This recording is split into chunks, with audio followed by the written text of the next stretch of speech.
Alright, so now that we know that water, pure water, autoionizes to form acid ions and base ions, but in equal amounts, and we know that water is neutral because the hydronium ion concentration is equal to the hydroxide concentration.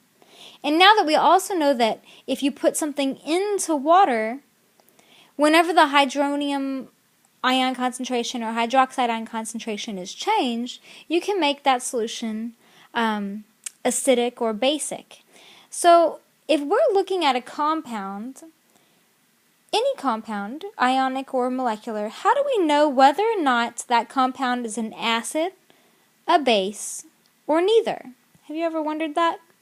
Well, we're going to discuss that. There's actually more than one way that we can determine whether a compound is an acidic or basic compound that when dissolved in water will form an acidic or basic solution, or not even water, any solvent.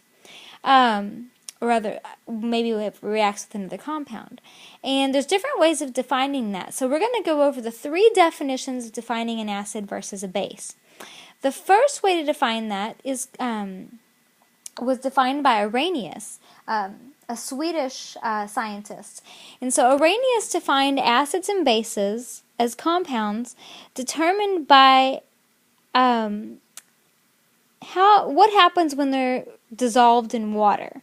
So how the solute interacts with water as a solvent. And Arrhenius said that acids will increase the hydronium ion concentration in a water solution. So remember, water autoionizes to form hydronium plus hydroxide. If you put any solutes into water and it increases the hydronium ion concentration in the solution, then it's an acid. Another way to think of that is if you're increasing the hydronium ion concentration, remember water reacts with protons to form hydronium ions. So the acid must contain an excess of protons or hydrogen ions that will react with the water to form the higher amounts of hydronium ion in solution. So this is an Arrhenius acid. How do we define Arrhenius bases? Well, Arrhenius bases do the opposite. Arrhenius defined a base as something that increases the hydroxide ion concentration in water. So whenever the solute is added to water, the hydroxide ion concentration is increased instead. So Arrhenius bases must contain an excess of hydroxide ions, OH minus. So let's look at an example of what we mean by an Arrhenius acid and an Arrhenius base. An example of an Arrhenius acid, well, we know that hydrochloric acid is an acid, so we'll use that as an example. When HCl reacts with water, H2O, when you put hydrochloric acid into water, it will chemically react with the water. It's an equilibrium process. And the acid always donates a proton to water. So the water will gain a hydrogen ion. If you gain a proton, you gain the hydrogen atom plus the positive charge. So right now we know that water is neutral. Okay, when water gains H plus, instead of H2O, it becomes H3O plus. So when the water gains the hydrogen ion, it gains a hydrogen and a positive charge. So it becomes H3O plus. All right, so the water will react. You'll form hydronium ion. What's left? Well, if you take HCl, if you take away the hydrogen and you take away a positive charge, what's left is the negative. So chloride will also be produced. Hydronium ion is soluble in water, so we're going to put aqueous. And a chloride ion is also soluble in water, so we're going to put aqueous there as well. We know that water is a liquid, and HCl is the reactant. All right, so how do we know, if I was going to show you this chemical equation, let's say that I showed you this equation here, and it was just HCl plus water yields H3O plus chloride. If I asked you, how do you know that HCl, or is HCl, hydrochloric acid, an acid, a base, or neither? According to Arrhenius definitions, you would say, well, it releases hydronium ion concentration in solution. It increases the concentration of the hydronium ion because that's what's produced. So because it produces hydronium ion, it must be an acid. Okay, that's how Arrhenius acids are defined. They increase the hydronium ion concentration in solution. They produce hydronium ions. So when you see a reaction that produces hydronium ion, think acid. All right, let's do a reaction with a base. So let's put ammonia. NH3 is ammonia. It's a gas. Let's bubble this inside of pure water. H2O liquid. When ammonia gas is bubbled into water solution, you form a basic solution. You form ammonium ions that are soluble, and you also form hydroxide ions that are soluble. What's happening here? The water is not taking on a proton. When hydroxide is formed, isn't the water losing a proton? The nitrogen in ammonia is gaining a hydrogen ion. It's becoming NH4 plus. It's gaining H plus. NH3 plus hydrogen ion gives you NH4 plus. Water is losing the hydrogen ion. So if you subtract a hydrogen, instead of H2O, you're H. And if you subtract a positive, if you lose positive, you become more negative. So it's OH negative. It becomes hydroxide. So that's the reaction that's going on there. Now let's assume that I showed you this entire reaction. And I said, look at this reaction.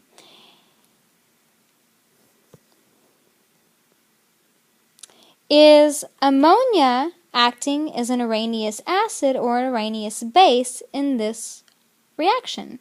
Well, you're going to look at it, and the first thing you're going to see is ammonia is being dissolved in water. Arrhenius defined acids and bases as what would happen if that solute was dissolved in water.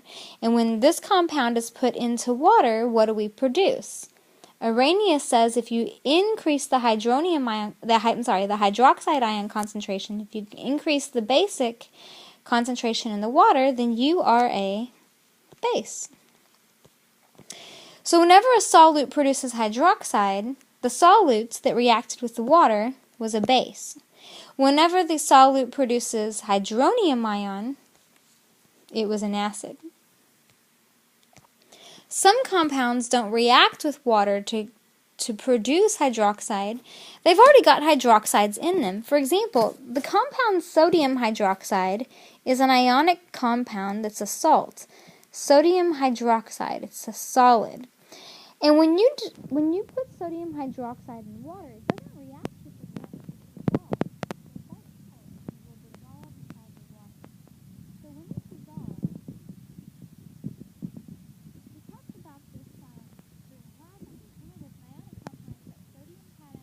Hydroxide ions.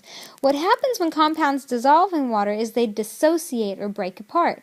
The sodium ion becomes soluble in the solution, it becomes aqueous, and the hydroxide ion becomes aqueous as well, which means they're dissolved and interacting with the water rather than remaining in the solid pellets.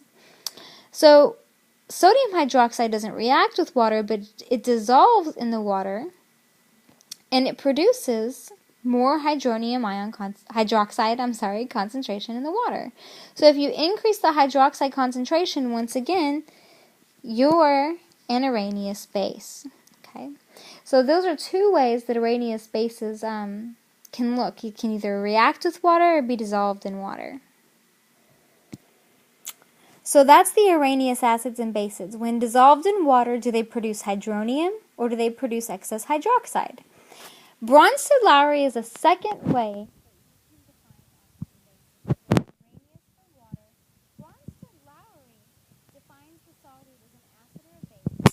when dissolved in any solvent. Sorry about that. When dissolved in any solvent. So not just water. And you'll see this if you go on and continue taking chemistry. A lot of the times this is how you identify acids and bases and other chemistry such as organic chemistry. So what is a Bronsted-Lowry acid? A Bronsted-Lowry acid is a proton donor. It's something that contains a proton, H+, and it's going to donate it. Another way we can say donate a proton is we can say that the acid will lose a proton. Bronsted-Lowry acids are proton donors, or they lose acids, they give them to something else. A Bronsted-Lowry base is a proton acceptor. If you accept something, that means you gain it from something else, right? So Bronsted-Lowry bases gain protons. Let's look at an example reaction and I'll show you what I mean. Let's take HCl, hydrochloric acid, and let's react it with water again. Now, when we reacted with water before, we said that was an Arrhenius, and we were going to look at whether or not hydronium ion was produced to tell whether or not HCl was an acid. So we looked at what's being produced. For Bronsted-Lowry, you don't look at what's being produced. You look at what the compound is doing. So, for example, we have HCl here. HCl is reacting with water, and what is it forming? HCl is going to react. It's going to form Cl-. Let's break that apart. HCl reacts, and it forms Cl-. Well, what's the other half of the HCl? Where did it go? Well, if you have Cl-, what was lost? H+. Right?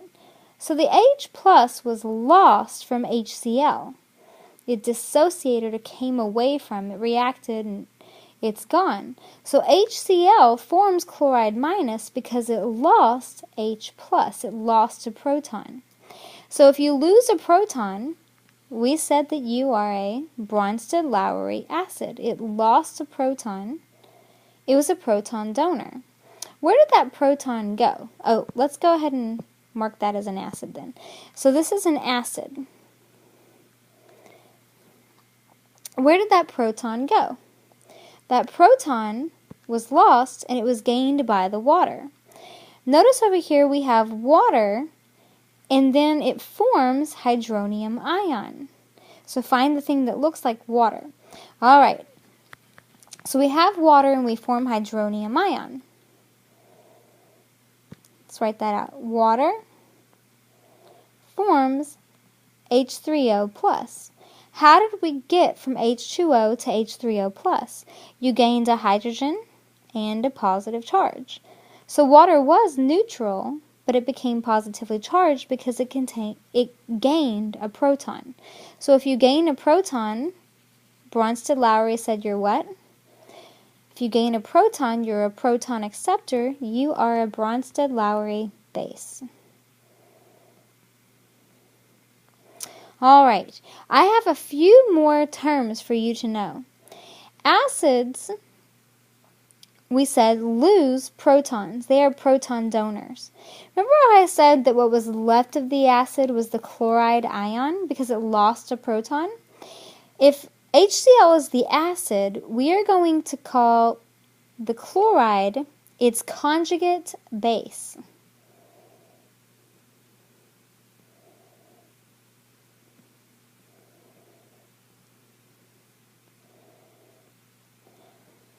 Acid lost a proton and it became chloride.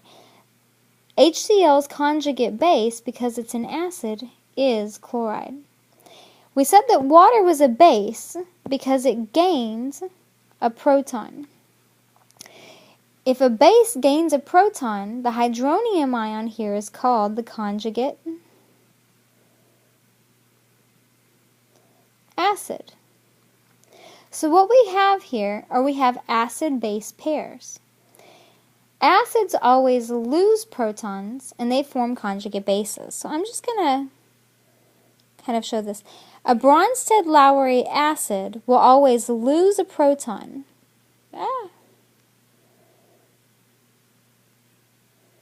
It will lose H plus and it will become the conjugate base. So let's practice figuring out from an acid what the conjugate base would be. So for example, we said we had HCl. If HCl lost H plus, so we subtract H plus from it. You subtract H from HCl, you no longer have the H, so you have the Cl. If you subtract a positive from a neutral, let's say 0, 0 minus 1 would be negative 1, right? So 0 minus a positive 1, since you lost it, would be negative 1. So when you lose a proton, you become more negative. Remember, protons are positive. If you lose positivity in your life, you become more negative. If you lose a proton as a molecule, you become more negative as well. Let's look at some other examples. What if you're H2SO4? Your sulfuric acid. If that acts as an acid and it reacts with a base, it's going to lose a proton. So if we lose one proton from H2SO4, it becomes HSO4. And because it was neutral here, you subtract a positive, you become negative. So sulfuric acid, if it reacts as an acid, its conjugate base is hydrogen sulfate, the anion here. Let's try a harder one. What if the acid is HSO4 negative 1? If I tell you that's an acid, what is the conjugate base of this acid? Well, we know that Bronsted-Lowry acids lose protons. So we're going to subtract hydrogen. So HSO4 minus hydrogen gives you SO4. Okay. Now, if we lost hydrogen and we lose another proton, so minus another positive charge, so when you're an acid, you always lose the hydrogen and a positive charge. You become more negative. Well, what's one more negative than negative 1? It's negative 2. So if hydrogen sulfate is an acid, its conjugate base is sulfate, the anion.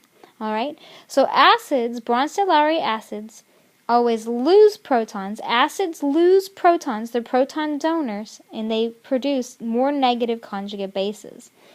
We can look at the opposite as well. Let me go back here. Remember how we said that water was a base?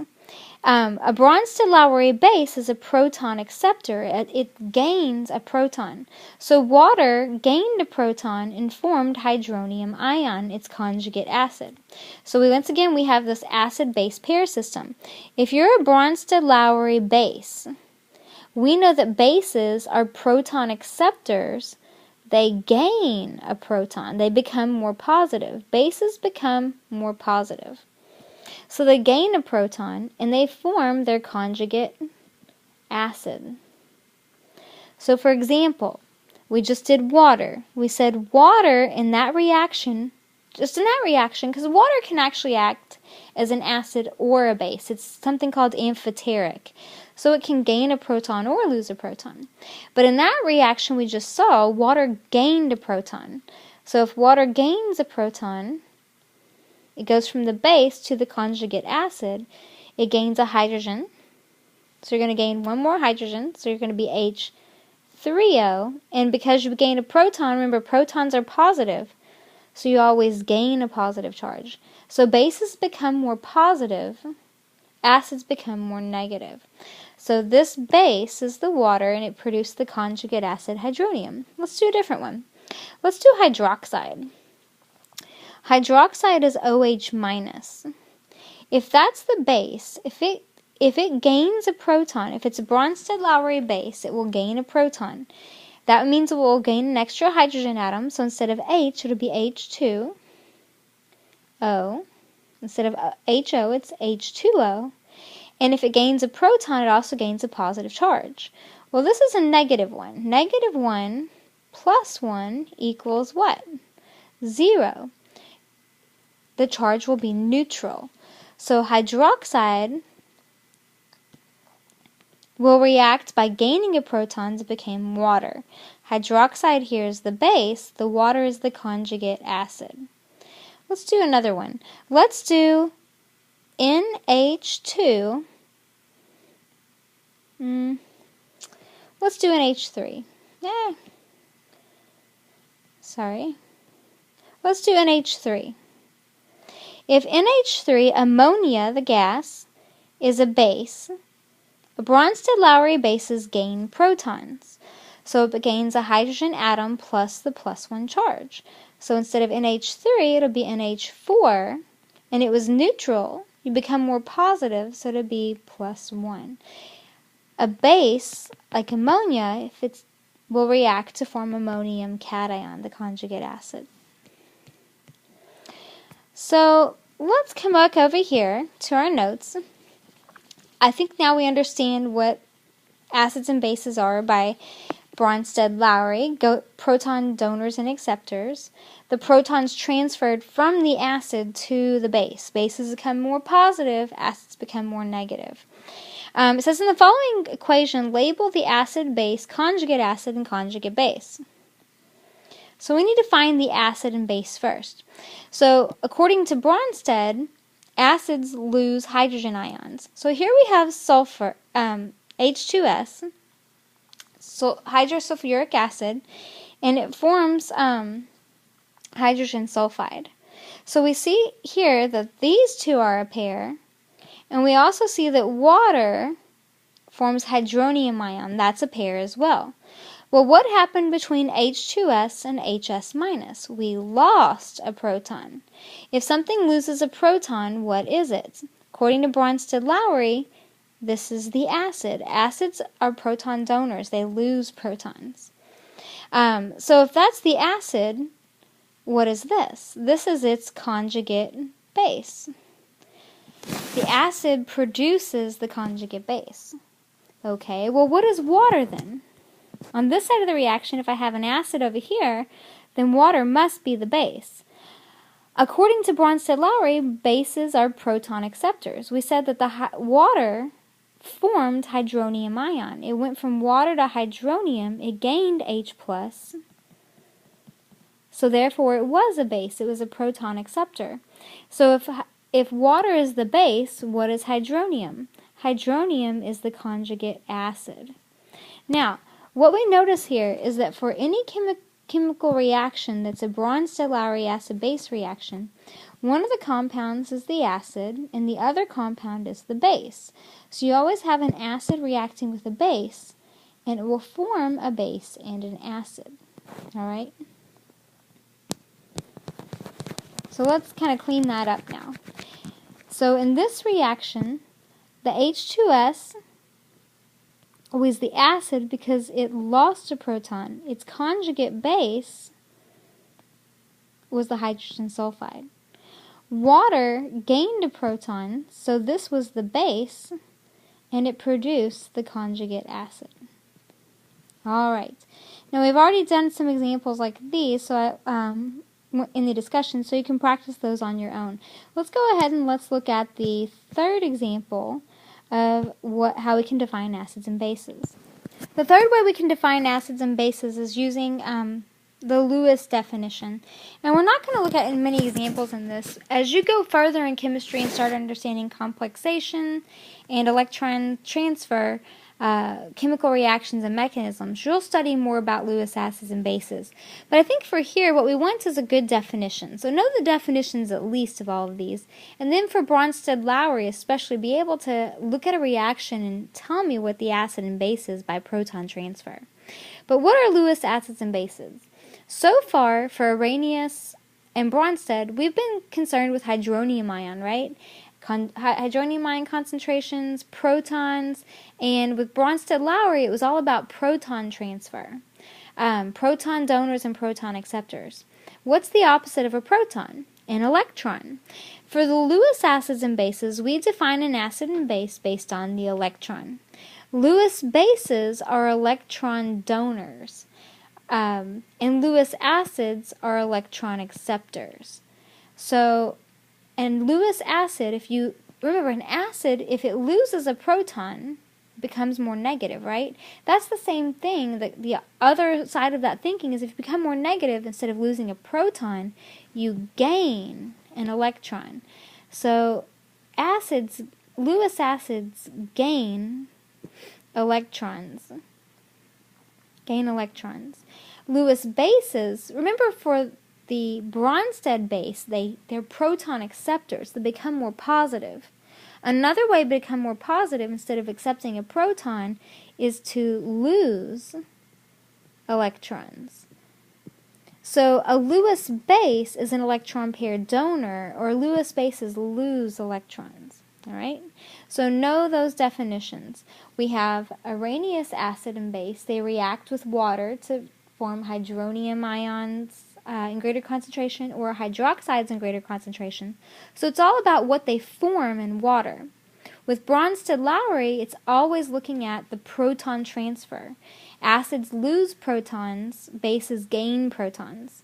And in Lewis acids, it's about the electron transfer.